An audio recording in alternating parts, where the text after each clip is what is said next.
सर्वप्रथम गुरु सत्ता का आवाहन करते हैं। ओम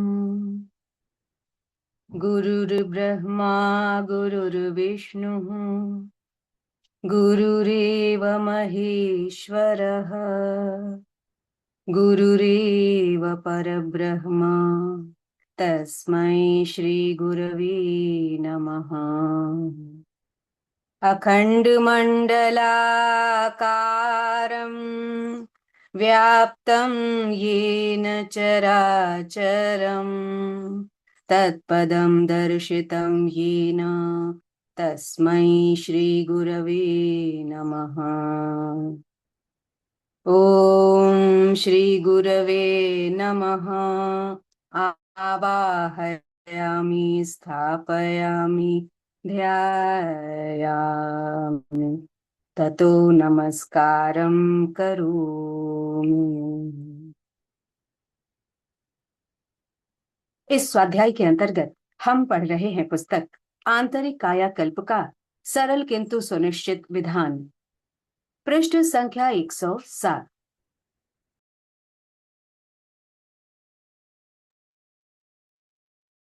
फूटने के समय अंडा थरथराता है, उसमें पतली दरार पड़ती है।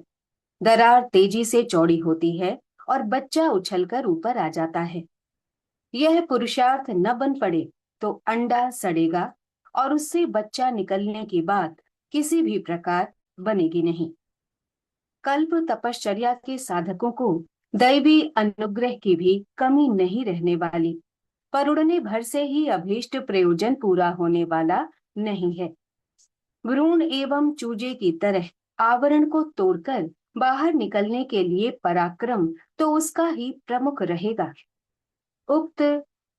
उस उक्ति में परिपूर्ण सच्चाई भरी हुई है, जिसमें कहा गया है कि ईश्वर मात्र उन्हीं की सहायता करता है जो अपनी सहायता आप करते हैं। जीवन अपने आप में पूर्ण है, वह पूर्ण से उत्पन्न हुआ है और पूर्णता से परिपूर्ण है। अंगार और चिंगारी में आकार का भेद तो है, पर गुण धर्म का नहीं। परमात्मा विभु है, आत्मा लघु। यह आकार भेद हुआ। तात्विक दृष्टि से दोनों में समानता है। इसलिए शिवोहम सच्चिदानंदोहम के रूप में उस तात्विक एकता का उद्बोधन कराया जाता है। इस तथ्य के रहते मनुष्य की दुर्गति क्यों होती है, वह दीन दुर्बल क्यों रहता है, शोक संताप क्यों सहता है, प्रगति प्रक्रिया से वंचित रहने का क्या कारण है। इस दुर्गुण के रहते तो कुबेर का खजाना खाली हो सकता है। रावण जैसा समर्थ भी सपरिवार धराशायी हो सकता है। भस्मासुर, वृत्रासुर, हिरण्याक्ष जैसे दुर्दांत दैत्य बेमौत मारे गए। इस विनाश लीला में उनके अपने दोष दुर्गुणों की भूमिका ही प्रधान थी। मनुष्य का सबसे बड़ा शत्रु असंयम है। सामर्थ्यों का अपव्यय, दुरुपयोग ही असंयम है। शक्ति तथा संपन्नता का लाभ तभी मिलता है जब उसका सदुपयोग बन पड़े। दुरुपयोग होने पर तो अमृत भी विष बन जाता है। माचिस जैसी छोटी एवं उपयोगी वस्तु अपना तथा पड़ोसियों का घर बार भस्म कर सकती है। ईश्वर प्रदत्त सामर्थ्यों का सदुपयोग कर सकने की सूझबूझ एवं संकल्प शक्ति को ही मर्यादा पालन एवं संयमशीलता कहते हैं। इसी का अभ्यास करने के लिए कई प्रकार की तप साधनाएं करनी पड़ती हैं। कल्प से जुड़ी तप साधनाओं में भी उस प्रखरता को उभारना एक बड़ा उद्देश्य है, जो मानवीय शक्ति को अभ्यस्त अपव्यय से बलपूर्वक बचाती और दबाव देकर उसे सत्प्रयोजनों में निरत करती है।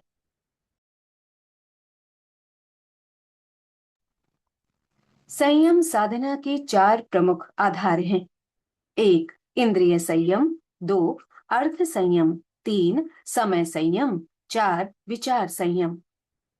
वस्तुतः यही 4 शक्तियां जीवन सत्ता के साथ जुड़ी हुई हैं। इन्हीं का संचय संवर्धन करके कोई सच्चे अर्थों में सामर्थ्यवान बनता है। बाहरी शक्तियां तो अस्थिर भी हो सकती हैं और प्रयोक्ता की अदूरदर्शिता के कारण कई बार उसी के लिए घातक बनती हैं। प्रगति के पथ पर अग्रसर होने वालों में से प्रत्येक को अपनी समर्थता को अपव्यय से बचाकर अभीष्ट उद्देश्यों की पूर्ति में लगाना पड़ता है। कल्प साधकों को भी साधना काल में तो उपरोक्त चारों प्रकार के संयम विवश होकर बरतने ही पड़ते हैं, किंतु इसी अवधि में यह निर्णय भी करना होता है कि साधना काल समाप्त होने के उपरांत संयम साधना को जीवनचर्या का अविच्छिन्न अंग बना कर रहेंगे। वस्तुतः भावी जीवन की तैयारी का निर्धारण ही इस कल्प साधना का सही एवं एकमात्र उद्देश्य है। थोड़े दिनों तो संयमी तपस्वी बनकर रहा जाए और कल्प सूत्र समाप्त होते ही पुरानी बेतुकी आदतों में जुट पड़ा जाए तो स्नान करके फिर कीचड़ लपेट लेने जैसी एक विडंबना ही तो हुई। इंद्रिय संयम में जिह्वा एवं जननेंद्रिय पर छाए रहने वाले चटोरेपन का शमन करना पड़ता है। जीभ की चटोरी आदतों के कारण स्वाद के नाम पर अभक्ष्य खाने से अनावश्यक मात्रा में पेट पर बोझ लगता है। फलतः अत्याचार पीड़ित पेट में अपच रहने लगता है और चित्र विचित्र नाम रूपों वाली बीमारियों से शरीर संत्रस्त रहने लगता है।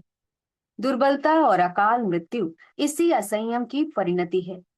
उत्तेजक, गरिष्ठ एवं भुने तले पदार्थ न केवल सुपाच्य होते हैं, वरन मन को चंचल, दुर्बल, दूषित एवं कुमार्गगामी भी बनाते हैं।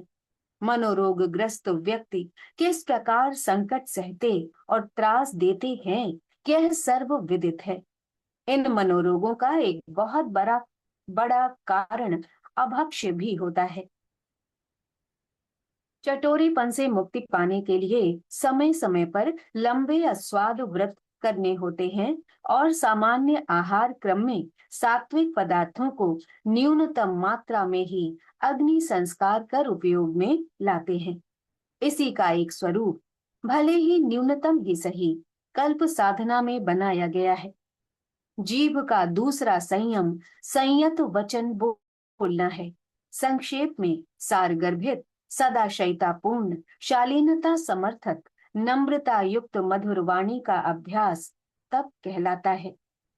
सत्य बोलने के अंतर्गत बात को ज्यों का त्यों कह देना ही पर्याप्त नहीं, उसके साथ वे सारी विशेषताएं भी जुड़ी रहनी चाहिए जिन्हें अपनाने से वचन में शालीनता की झांकी मिलती है। मौन इसी अभ्यास के लिए अपनाना पड़ता है। प्रायः यहाँ मौन रहने का विधान इस साधना में इसी कारण है। इंद्रियों में जिह्वा और कामेंद्रिय प्रधान हैं। उन्हें साध लेने से मन समेत अन्य इंद्रियां सरलता पूर्वक सध जाती हैं।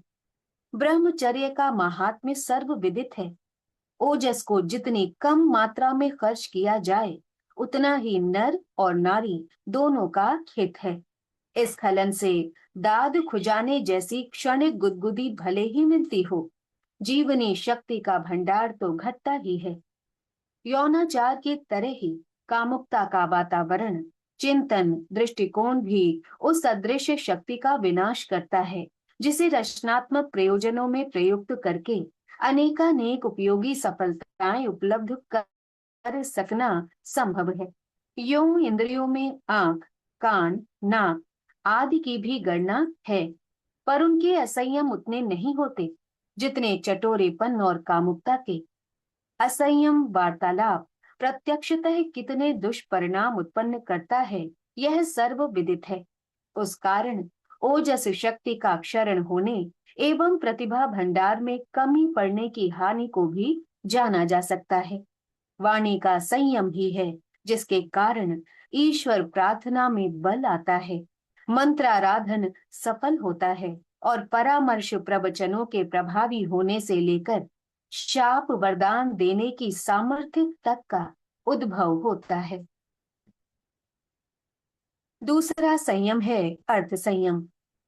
दुर्व्यसन, ठाट बाट, फैशन, श्रृंगार, प्रदर्शन, दर्प में जितना पैसा खर्च होता है, इसे रोककर सत्प्रयोजनों में लगाया जा सके तो अपव्यय जन्य दोष दुर्गुणों से बचने, दरिद्रता घटने तथा उपयोगी कार्यों के लिए कुछ साधन बचने जैसे कितने ही लाभ मिल सकते हैं। सादा जीवन उच्च विचार का सिद्धांत, आध्यात्मिकता का, शालीनता का मेरुदंड है।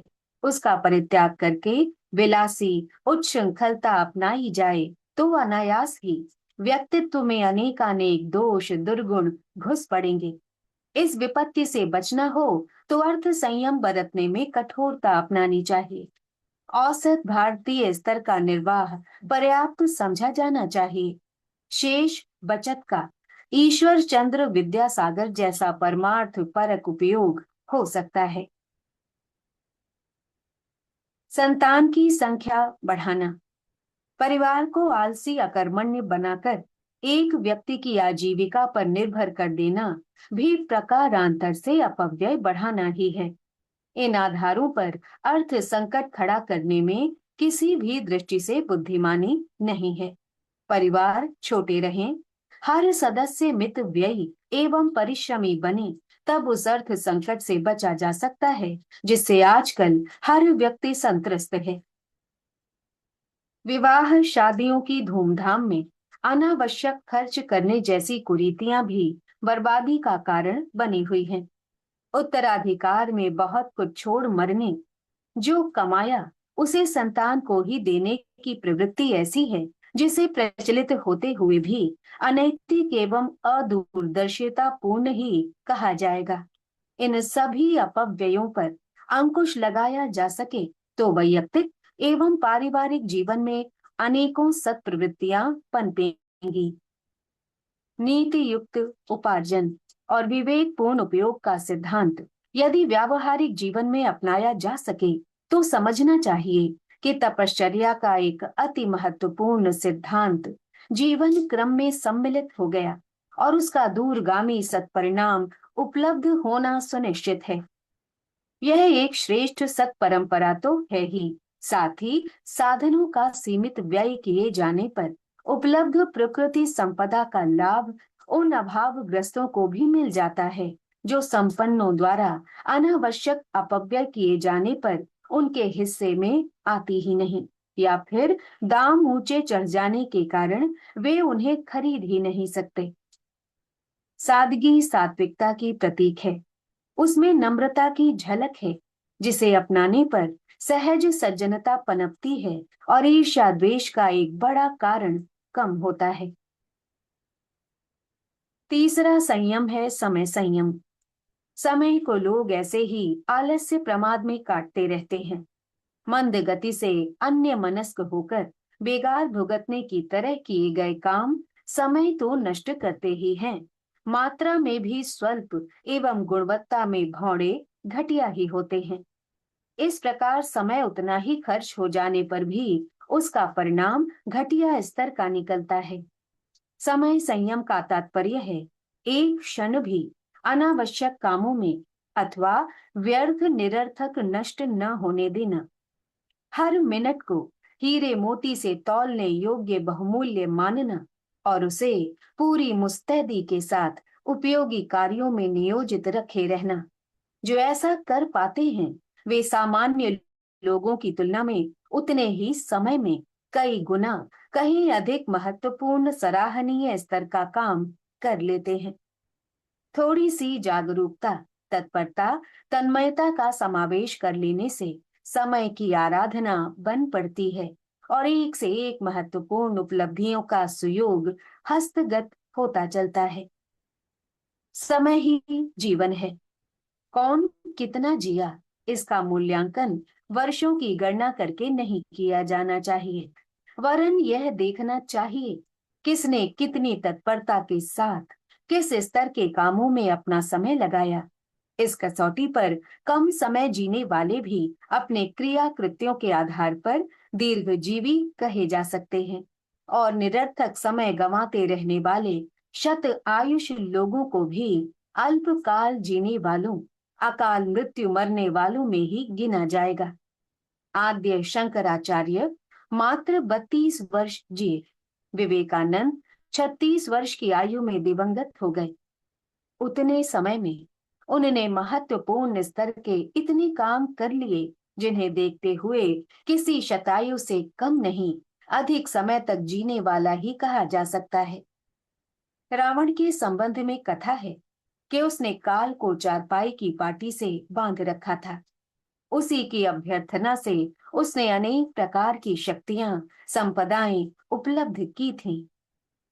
काल को इन दिनों भी कलाई पर हाथ घड़ी के रूप में बांधा जाता है, पर उनमें से कोई बिरले ही ये समझते हैं कि इस उपकरण का उद्देश्य समय का ध्यान रखना, उसका सुनियोजित उपयोग करना है।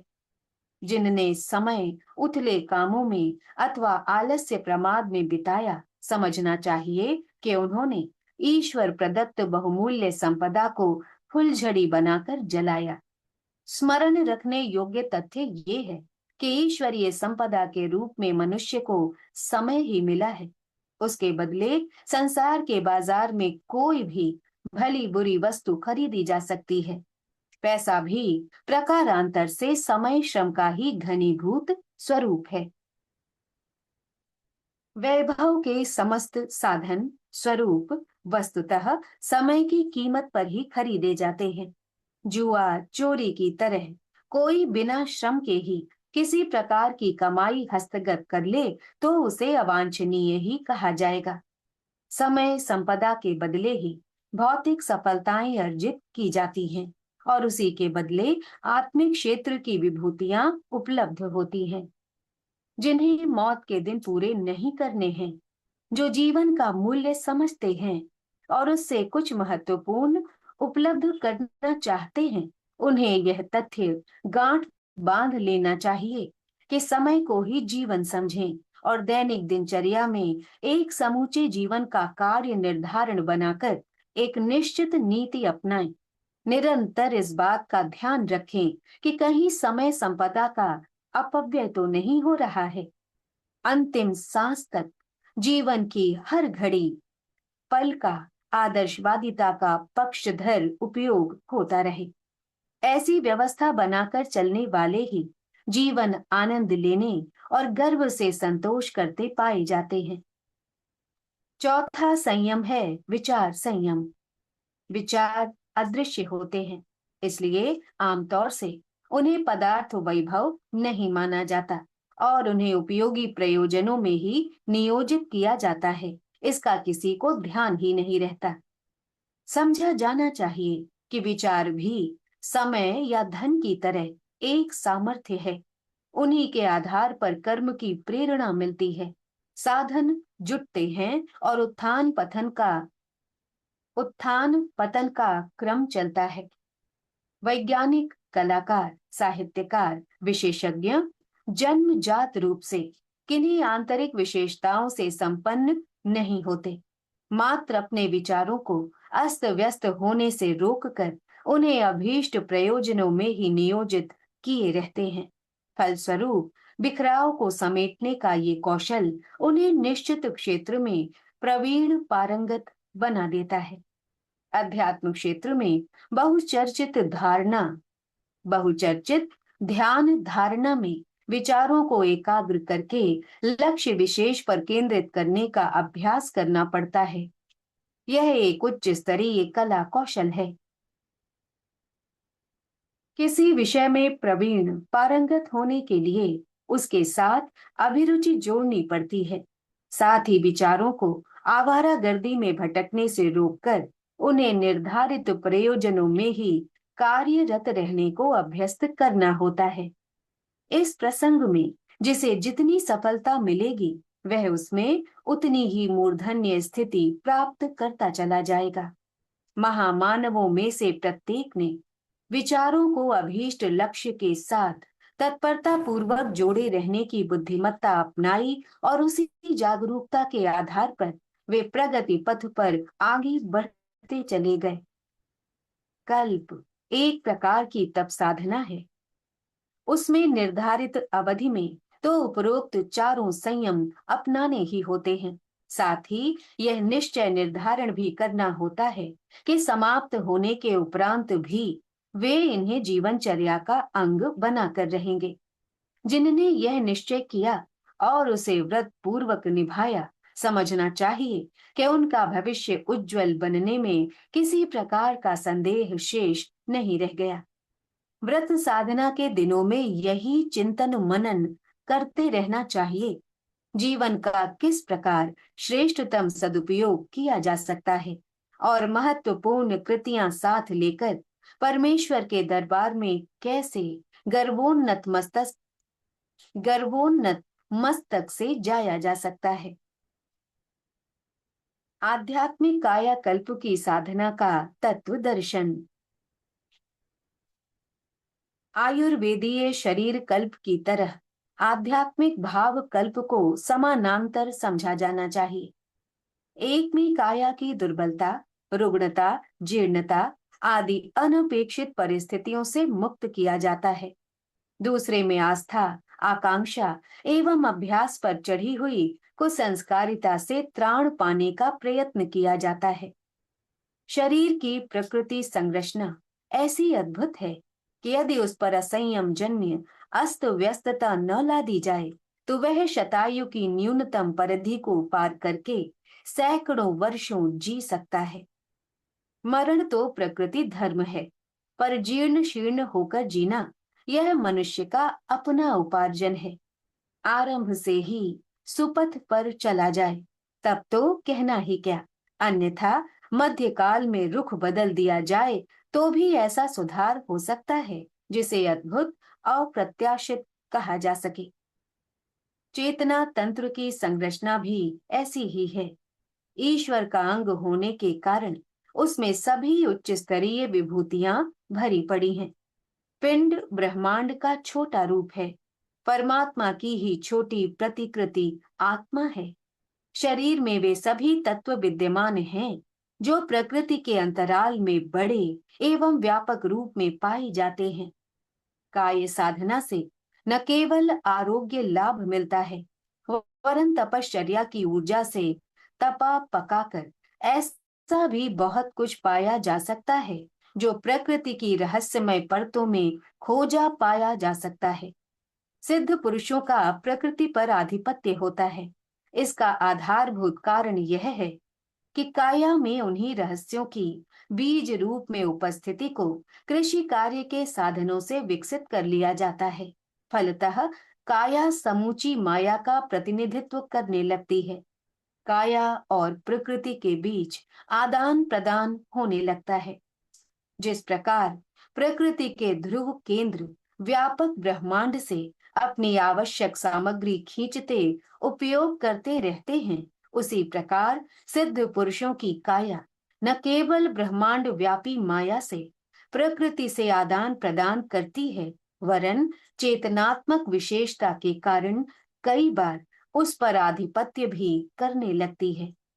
तपस्वियों की अलौकिक चमत्कारी सिद्धियों का यही रहस्य है। आत्मा के नाम से पुकारी जाने वाली ब्रह्म ऊर्जा की छोटी चिंगारी का मौलिक स्वरूप भी प्रायः वैसा ही है। पतित पराजित तो उसे कषाय कल्मशों का आवरण करता है। दर्पण के सामने जो भी वस्तु आती है उसी का प्रतिबिंब दिखने लगता है। मूढ़ता और दुष्टता सामने हो तो आत्मा का स्वरूप भी वैसा ही दिखने लगता है। यदि पर्दा हटा दिया जाए तो दृश्य बदलते देर न लगे। नर और नारायण की एकता के दृश्यमान होने में एक ही व्यवधान है, संचित कुसंस्कारिता। चिंतन पर चढ़ी हुई और व्यवहार अभ्यास में भरी हुई निकृष्टता को किसी प्रकार निरस्त किया जा सके तो आत्मा का मौलिक स्वरूप प्रकट होने में देर न लगे।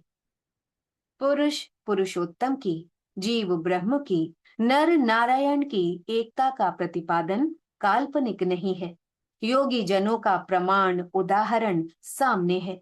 उन्हें ईश्वर नहीं तो ईश्वरवत, ईश्वर का प्रतिनिधि तो माना ही जाता है।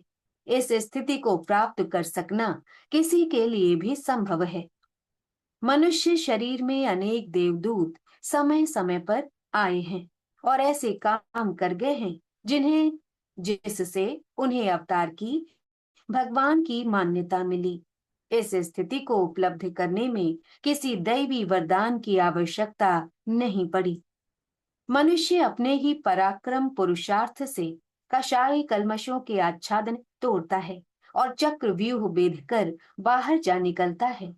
चक्र वेधन जैसी प्रक्रियाएं भव बंधनों की जकड़न तोड़ने और चक्र व्यूह से बाहर निकलने की भावनात्मक प्रक्रिया है। इसे पूरी करने वाले योगी उस जीवन मुक्त स्थिति को प्राप्त करते हैं जिसका सालोक्य, सामीप्य, सारूप्य, सायुज्य नाम से वर्णन विवेचन किया जाता है। योगी किसी शारीरिक या पदार्थ परक हलचल का नाम नहीं है, जैसे कि आमतौर से आसन योग किसी शारीरिक या पदार्थ परक हलचल का नाम नहीं है, जैसा कि आमतौर से आसन, प्राणायाम या नेति धौति आदि को जाना बताया जाता है। ये शरीर और मन के व्यायाम भर हैं जो प्रकारांतर से आत्म परिष्कार में सहायक सिद्ध होते हैं।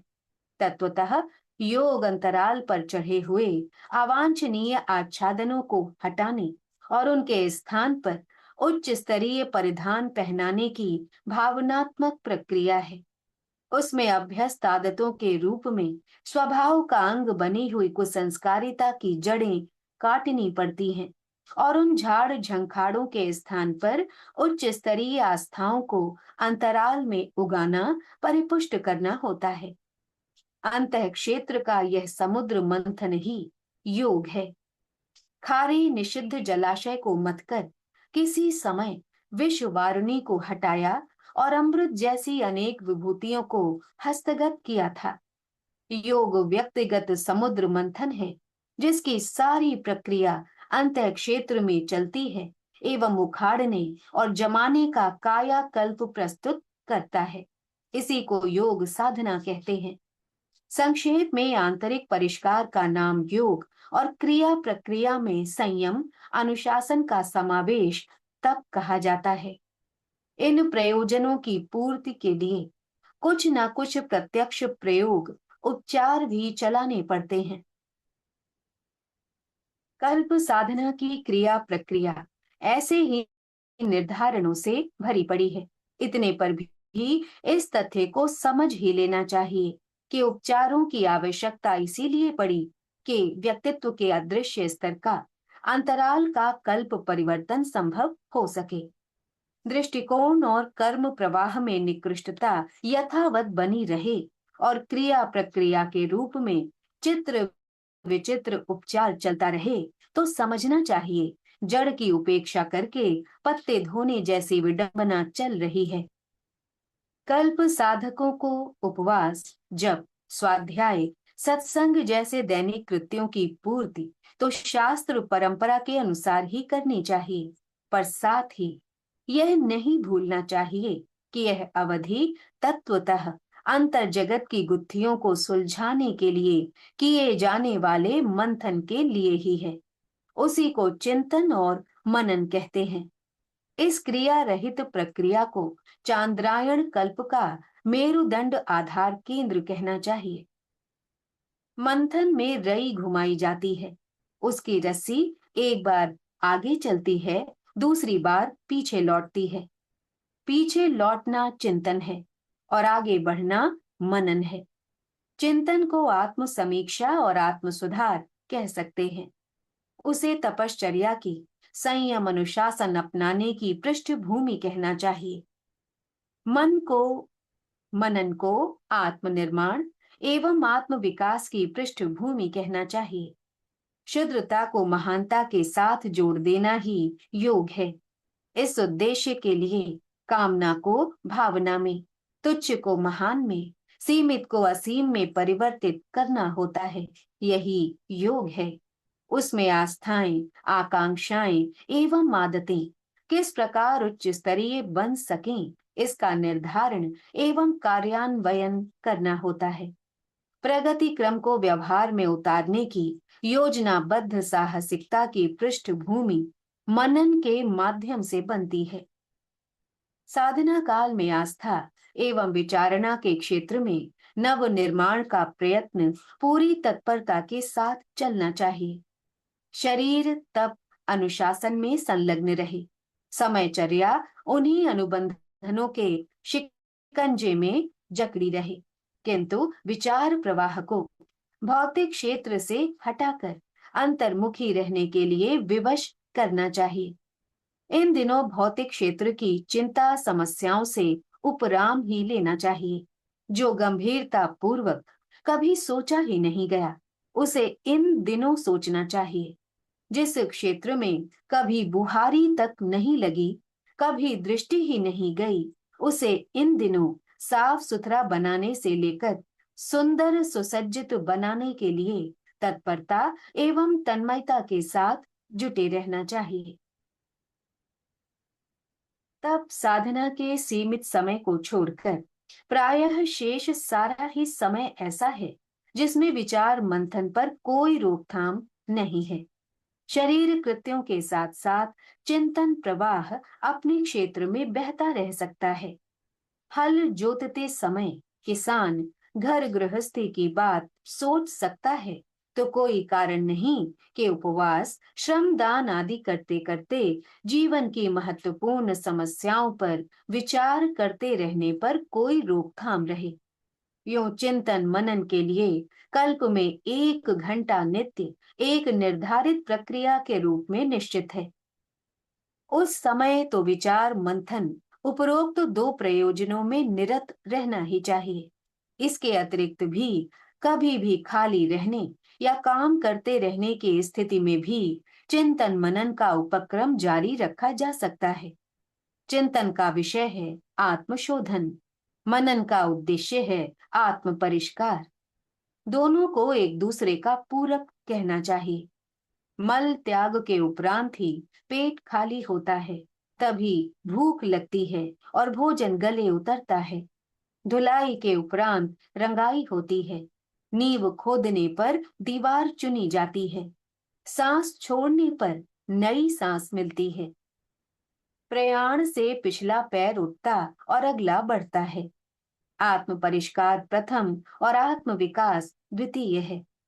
जो लोग चित्त और चरित्र से निकृष्टता हटाने की उपेक्षा करके सीधे ईश्वर तक पहुंचने के लिए योग सिद्धियों की बात करते हैं, उन्हें हवा में तैरने वाले कल्पना लोक के पखेरु ही कहा जा सकता है। ऐसे शेख चिल्ली अध्यात्म क्षेत्र में भी कम नहीं है, जो जिस तिस क्रिया प्रक्रिया को ही सब कुछ मानते हैं और श्रम प्रयास के आधार पर ही साधना की सफलता का स्वप्न देखते हैं। शरीर कल्प में न केवल कुटी प्रवेश की नियत आहार विहार अपनाए रहने की आवश्यकता पड़ती है, वरन उन दिनों चिंतन के लिए भी एक नियत क्षेत्र निर्धारित रहता है। उन दिनों उसी प्रकार सोचते रहना पड़ता है, ताकि कायिक परिवर्तन में चिंतन की भूमिका का भी समुचित योगदान रह सके। यदि वैसा न बन पड़े, कुटी प्रवेश की स्थिति में प्रयोग की असफलता, व्यर्थता का संदेह छाया रहे, जी घबराने लगे, उद्विग्नता छाई रहे, तो समझना चाहिए कि कायाकल्प प्रयोग की सफलता संदिग्ध हो गई। ठीक इसी प्रकार आध्यात्मिक कल्प साधना के दिनों में मात्र भोजन में कटौती और जप पूरा करने की बेगार भुगती जाती रहे और आत्मचिंतन की उपेक्षा होती रहे, तो समझना चाहिए कि शरीर श्रम का जितना लाभ हो सकता है, उतना ही मिलेगा। मनोयोग के अभाव में उस उच्च स्तरीय प्रतिफल की आशा न की जा सकेगी, जो शास्त्रकारों अनुभवी सिद्ध पुरुषों द्वारा बताई गई है। समझा जाना चाहिए कि चिंतन का विषय अनुशासन है। इसी को संयम कहा जाता है। इंद्रिय संयम, अर्थ संयम, समय संयम और विचार संयम की चर्चा पिछले पृष्ठों पर हो चुकी है। अपने वर्तमान स्वभाव अभ्यास में इन प्रसंगों में कहाँ क्या त्रुटि रहती है, इसका निष्पक्ष निरीक्षक एवं कठोर परीक्षक की तरह जांच पड़ताल की जानी चाहिए। आत्म पक्षपात मनुष्य का सबसे बड़ा दुर्गुण है। दूसरों के दोष ढूंढना, अपने छिपाना आम लोगों की आदत होती है।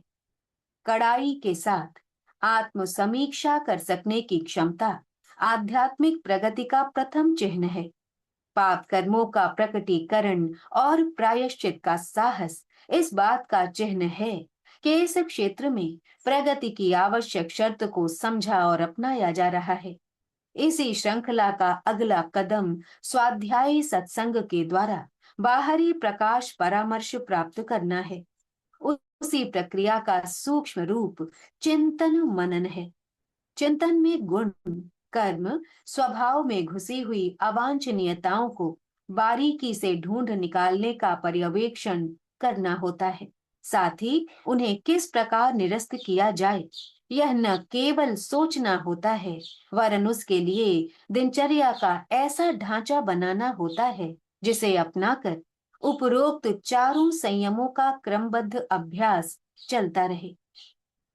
आदतों को बदलने के लिए उनकी प्रतिद्वंदी आदतों को दैनिक व्यवहार में सम्मिलित करना होता है।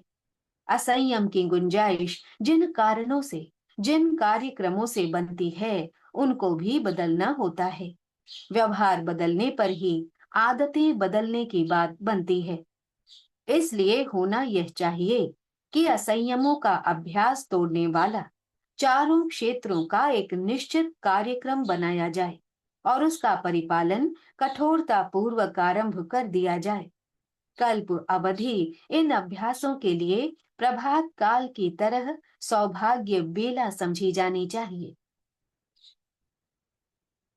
इन दिनों अंतः प्रेरणा के आधार पर स्वेच्छा निर्धारण से उपरोक्त चार संयमों के कठोर परिपालन की व्यवस्था बनाई जाए।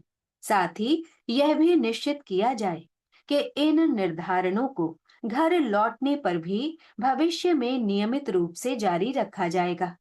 इस निश्चय पर उसी प्रकार आरूढ़ व्रतशील रहना चाहिए जिस प्रकार विवाह होने पर पति पत्नी एक दूसरे का आजीवन निर्वाह करते हैं। अब मनन का प्रश्न आता है।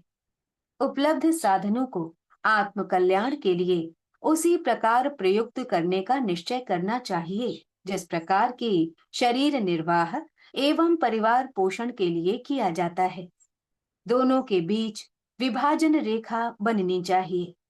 जीवन व्यवसाय में आत्मा और शरीर की साझेदारी न्याय पूर्वक चलनी चाहिए। दोनों के योगदान से ही यह व्यवसाय चलता है, तो लाभांश भी दोनों में विभाजित वितरित होना चाहिए। मनुष्य के पास कई प्रत्यक्ष अप्रत्यक्ष संपदाएं हैं। श्रम, समय, चिंतन एवं साधन के रूप में ये चारों हर किसी के पास समान रूप से विद्यमान हैं। इन्हीं के बदले विभिन्न प्रकार की संपदाएं, विभूतियां, सफलताएं अर्जित की जाती हैं। विशेष चातुर्य कौशल न सही, इन चारों की सामान्य मात्रा हर किसी को उपलब्ध है। होना यह चाहिए कि इनका विभाजन उपयोग शरीर के लिए ही नहीं, आत्मा के लिए भी होने लगे। यह तभी संभव है जब उपरोक्त क्षमताएं मात्र शरीर चर्या में ही नियोजित न रहें। इनका लाभ शरीर संबंधी ही न उठाते रहें, वरन होना ये भी चाहिए कि आत्म कल्याण के लिए भी इनका उपयोग होता रहे। मनन का उद्देश्य यही है कि वह निष्पक्ष न्यायाधीश की तरह यह फैसला करे कि जब जीवन व्यवसाय में दोनों की पूंजी लगी हुई है, दोनों ही श्रम करते हैं, तो लाभ एक पक्ष ही क्यों उठाता रहे, दूसरे को उसका उचित भाग क्यों न मिले। जो बीत गया उसकी बात छोड़ी भी जा सकती है, पर भविष्य के लिए तो यह विभाजन रेखा बन ही जानी चाहिए कि किसे कितनी मात्रा में लाभांश उपलब्ध होता रहेगा। पूजा उपचार आत्म जागरण भर की आवश्यकता पूरी करते हैं। उनसे आत्मिक प्रगति की समग्र आवश्यकता पूरी नहीं होती। जिस प्रकार शरीर को स्नान, दांतों को मंजन, कपड़े को धोना, कमरे को बुहारना आवश्यक है, उसी प्रकार मन क्षेत्र की स्वच्छता का दैनिक प्रयोजन पूरा होता है। जीवन लक्ष्य की पूर्ति भजन से नहीं हो सकती। उसके लिए आत्मा की श्रद्धा, प्रज्ञा एवं निष्ठा जैसी उच्च स्तरीय आस्थाओं से अभ्यस्त कराना होता है। अभ्यास में उद्देश्य और श्रम का समन्वय होना चाहिए। शरीर को सत्प्रवृत्तियों में नियोजित करने के लिए लोक मंगल की साधना अनिवार्य रूप से आवश्यक है।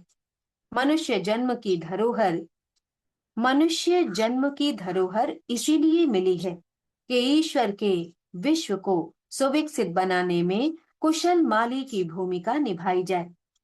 सृष्टा की विश्व व्यवस्था में उत्कृष्टता बढ़ाने बनाने में सहायक की तरह हाथ बटाया जाए। लोकमानस के भावनात्मक परिष्कार का कार्यक्रम बनाने और उनमें साधनों का महत्वपूर्ण भाग लगाते रहने से ही ईश्वर की इच्छा पूरी होती है। साथ साथ आत्म कल्याण का, आत्मोत्सर्ग का प्रयोजन भी पूरा होता है। परमार्थ प्रयोजनों के दो लाभ हैं। एक दूसरे की सेवा साधना, विश्व व्यवस्था में योगदान। दूसरा उस आधार पर अपने स्वभाव अभ्यास में उत्कृष्टता का अभिवर्धन। मात्र सोचते रहने से ही स्वभाव नहीं बनता। संस्कारों में ही शक्ति होती है और वे भावनात्मक तथा क्रियाशीलता के समन्वय से ही बनते ढलते हैं। संस्कार ही आत्मा के साथ लिपटते घुलते हैं और उसकी प्रगति अवगति के निमित्त कारण बनते हैं। सुसंस्कारिता अर्जित करने के लिए सेवा साधना में निरत होने के अतिरिक्त और कोई मार्ग नहीं। साधु, ब्राह्मण, वानप्रस्थ परिव्राजकों को आत्मलाभ इसीलिए मिलता है कि वे परमार्थ के माध्यम से सच्चे अर्थों में आत्मनिर्माण का, आत्म विकास का क्रमबद्ध उद्देश्य पूरा करते रहते हैं और उस राजमार्ग पर चलते हुए चरम लक्ष्य को प्राप्त करने में समर्थ होते हैं। प्रत्येक भगवत भक्त को अपनी भक्ति भावना का प्रमाण परिचय लोक मंगल की भावना में निरत रहकर देना पड़ता है। व्यस्त व्यक्ति भी यदि भावना संपन्न है तो उस दिशा में मुंह मोड़कर नहीं रह सकता। मनन का एक ही विषय है कि जीवनचर्या में उस सेवा साधना का समन्वय किस प्रकार किया जाए जिससे आत्म कल्याण का जीवन लाभ मिल सके। आत्म संतोष, आत्म सम्मान एवं दैवी अनुग्रह अर्जित करने के लिए उपासना ही पर्याप्त नहीं। इसके लिए संयम साधना और लोक मंगल की आराधना का समन्वय करके अपना प्रयास क्रम त्रिवेणी संगम जैसा बनाना चाहिए। कल्प अवधि में भावी जीवनचर्या का शुभारंभ एवं प्राथमिक प्रयोग अभ्यास करना पड़ता है। उसकी सार्थकता तो तभी बनती है जब यह परिवर्तन क्रम आजीवन बना रहे और ठीक तरह निभता रहे। कार्यक्रम तो आवश्यकता एवं स्थिति के अनुरूप बनते बदलते रहते हैं। मूल प्रश्न ये है कि उसे संपन्न करने की सामर्थ्य सामग्री कहाँ से प्राप्त हो। कहना न होगा कि इसके लिए शरीर और परिवार की लिप्सा और तृष्णा के निमित्त जो समूची शक्ति खप जाती है उसमें कटौती की जाए और आत्म कल्याण के निमित्त जो कुछ भी नहीं बन पड़ता उसकी पूर्ति उस कटौती के द्वारा की जाए। प्रकारांतर से यह वही प्रक्रिया है जिसे समयदान, अंशदान के रूप में प्रत्येक जागरूक आत्मा को सनातन परंपरा अपनाने के लिए प्रशिक्षित, उत्तेजित किया जाता है। प्रज्ञा परिवार के प्राथमिक सदस्यों को न्यूनतम चिह्न पूजा की तरह 1 घंटा समय और 10 पैसा नित्य ज्ञान यज्ञ के लिए लगाते रहने के लिए बाधित किया जाता है। जागृत आत्माओं, प्राणवान प्रज्ञापुत्रों को इससे कुछ अधिक करने का दबाव डाला जाता है। उन्हें महीने में 1 दिन की आजीविका एवं अवकाश के क्षणों का महत्वपूर्ण अंश समयदान के रूप में देते रहने के लिए कहा जाता है। आत्मोत्कर्ष की दिशा में सच्ची आकांक्षा जगाने और यथार्थवादी तत्परता उभारने के लिए प्रत्यक्ष चिन्ह है, जिसमें ऐसा कुछ दृष्टिगोचर न हो। कृपण निष्ठुरता चट्टान की तरह अड़ी बैठी रहे, न श्रद्धा उमगे और न उदार सेवा साधना का कोई चिन्ह उभरे, तो समझना चाहिए कि ऊसर भूमि में कृषि कर्म करने, उद्यान लगाने की निरर्थक विडंबना पल रही है। कल्प साधना में प्रायश्चित प्रसंग प्रमुख है। उसका छोटा अंश उपवास अनुष्ठान है, जो मात्र थोड़े से काय कष्ट से अति सरलता पूर्वक संपन्न हो जाता है। बड़ा काम वो है जिसमें दुष्कर्मों द्वारा समाज को पहुंचाई गई क्षति की भरपाई करनी पड़ती है, अर्थात सत प्रवृत्ति संवर्धन के लिए श्रमदान, अंशदान के रूप में उतनी उदारता का परिचय देना पड़ता है जिससे खोदी गई खाई का पट सकना संभव हो सके। मनन प्रक्रिया में दोनों ही तथ्यों को ध्यान में रखते हुए यह निर्धारण किया जाना चाहिए कि उपलब्ध समय एवं साधनों में से कितना अंश आरंभ में एक बारगी लगाया जाना है और कितना भविष्य में किस अनुपात में नियोजित होता रहेगा। जीवन व्यवसाय के लाभांश का विभाजन इस प्रकार होना चाहिए कि शरीर तथा उसका संपर्क परिकर ही सब कुछ न निगलता फड़कता रहे, वरन उपलब्धियों का एक महत्वपूर्ण अंश परमार्थ प्रयोजनों के लिए नियमित रूप से लगाने लगे। अभ्यस्त कृपणता, संबंधियों का व्यामोह तथा प्रचलनों का दबाव तथा कथित मित्रों का उपहास असहयोग बोधक हो सकता है, बाधक हो सकता है। इनके चक्रव्यूह से किस प्रकार निपटा जाए, इसका साहसिक निर्धारण भी मनन प्रक्रिया के साथ साथ ही करना होता है। कल्प काल की त्रिविध अनिवार्य साधनाएं। ब्रह्म वर्चस की कल्प तपश्चर्या में दो साधना क्रम ऐसे हैं जिन्हें अनिवार्य रूप से किया जाता है। त्राटक ज्योति अवतरण की बिंदु योग साधना तथा नाद योग अर्थात अनाहत नाद ब्रह्म की साधना। ये दोनों ही ध्यान परक अंतः उत्कर्ष की फलदायी साधनाएं हैं। तीसरी साधना है दर्पण के माध्यम से देवाधिदेव आत्मदेव की साधना। तीनों ही साधनाएं सभी साधक अपने कक्ष में एकाकी करते हैं। इन तीनों ही साधनाओं में जिस चिंतन को प्रमुखता देनी होती है, उसका विवेचन संक्षिप्त रूप से इन पंक्तियों में है। जिन्हें विस्तार से जानना हो या कुछ अन्य शंकाएं हों, वे मार्गदर्शक से समाधान कर सकते हैं। पहला, त्राटक साधना। चित्र या प्रतिमा पर ध्यान की साकार उपासना से ऊंचे उठने पर प्रकाश का ध्यान करना पड़ता है। इसे त्राटक कहते हैं। इसे केंद्रीभूत करके अंतर जगत में दिव्य आलोक का आविर्भाव करना त्राटक साधना इस योग का प्रथम पाठ है।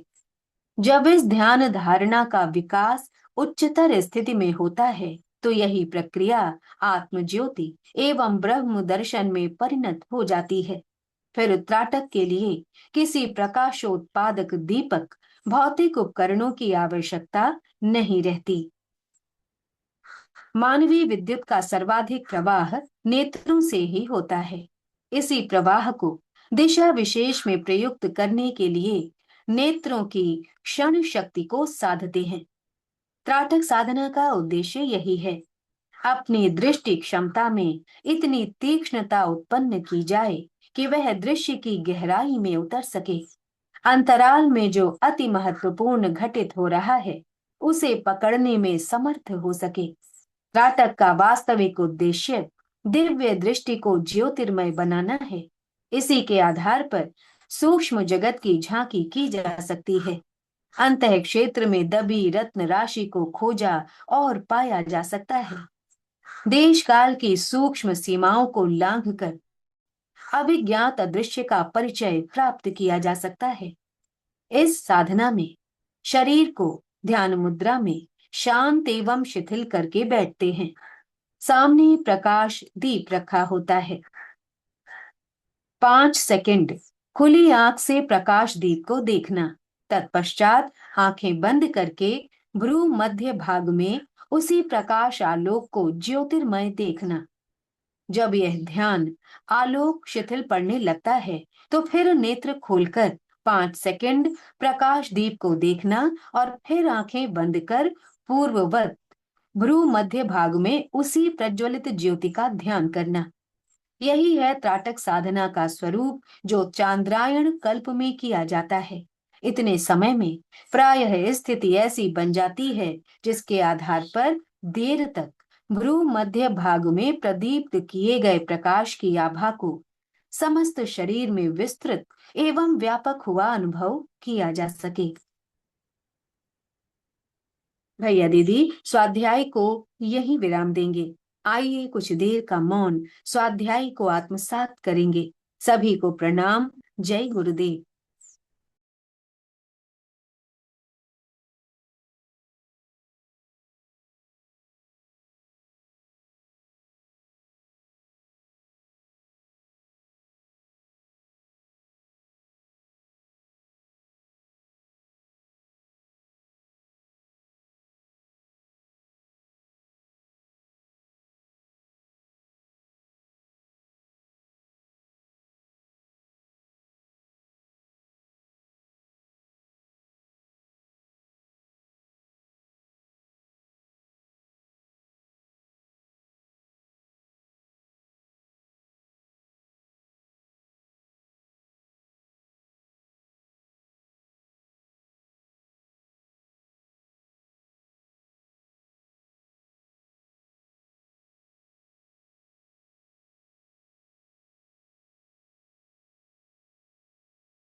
प्रणाम सभी को। जय गुरुदेव।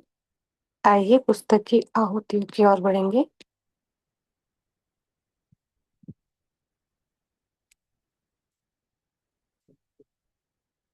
Coat of the day. पुस्तक आंतरिक कायाकल्प का सरल किंतु सुनिश्चित विधान। साधना में मन का सात्विक होना आवश्यक है। मन को शांत, स्थिर एवं सात्विक बनाने के लिए उपवास पर अन्न की सात्विकता पर ध्यान देना अति आवश्यक है। Snapshot of the book. प्रायश्चित में 3 पक्ष हैं। 1. व्रत उपवास जैसी तितिक्षा। दूसरा, संचित कुसंस्कारों को उखाड़ने और उस स्थान पर उच्च स्तरीय शालीनता को स्थापित करने का अंतर्मुखी पुरुषार्थ। तीसरा, खोदी हुई खाई को पाटने वाली क्षतिपूर्ति के लिए पुण्य परामर्थ का उदार साहस। इन तीनों के संयुक्त समावेश से ही प्रायश्चित की पूर्ण प्रक्रिया सधती है। अखंड ज्योति, सितंबर 2022। ईश्वर केवल एक है जो तुम्हारी आत्मा के अंदर विराजमान है। भैया दीदी, ये आहुतियां आपको ज्ञान यज्ञ के सोशल मीडिया ग्रुप पे मिल जाएंगी। इसे ज्यादा से ज्यादा अपने सोशल मीडिया प्लेटफॉर्म पर शेयर करें, जैसे व्हाट्सएप, लिंक्डइन, इंस्टाग्राम आदि। आइए शांति पाठ की ओर बढ़ते हैं। कमर गर्दन सीधी करेंगे, दोनों हाथ गोद में, आंखें बंद। ओम शांति ही शांति ही शांति ही। सर्वारिष्ट सुशांतिर्भवतु। सभी को प्रणाम। जय गुरु।